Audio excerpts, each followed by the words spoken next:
they want state-controlled media so they can promote their propaganda, their narrative. Um, and they don't want anybody to challenge or criticize that narrative. And the job of the comedian, if the comedian is really doing his job, because what comedians do so well is you hear that phrase punching up. Jokes should punch up, they shouldn't punch down. I disagree with that whole concept of punching down, but I do agree that the comedians have a responsibility. Like, they're not going to be funny unless they're holding power accountable and challenging the powers that be and pointing out their hypocrisy and poking holes in those popular narratives, whatever they are.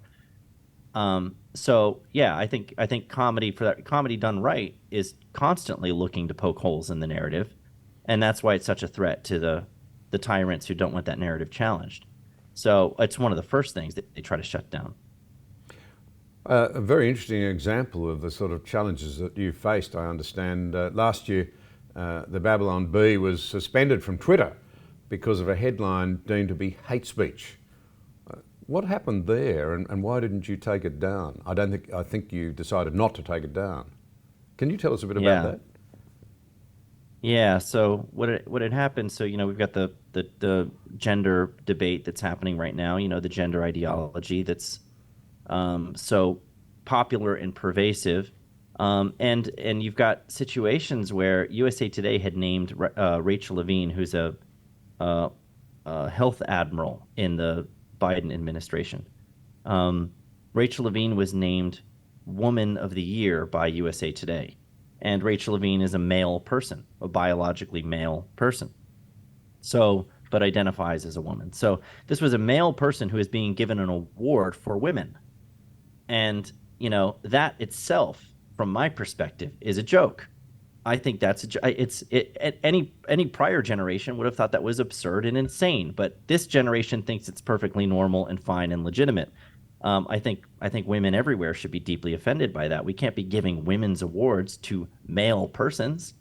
So we decided, well, what's the best way for us to address this from a satirical standpoint, where we reinforce the truth of, like, we actually reinforce reality with a joke here. So what we decided to do was write a headline that said Rachel Levine was the Babylon Bee's pick for Man of the Year, and um, Twitter didn't like that very much. They considered that hateful conduct because it was misgendering. We used a gender reference for this person that conflicts with their preferred or chosen self-identification.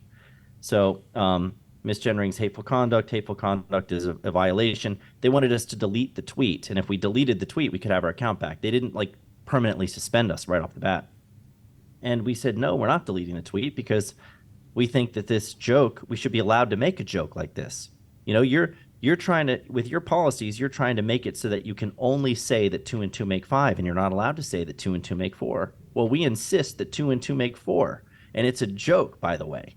But we're not going to delete it. So, if that means that we never tweet again, then so be it. So we refused to take the joke down, and Twitter refused to allow us back into our account.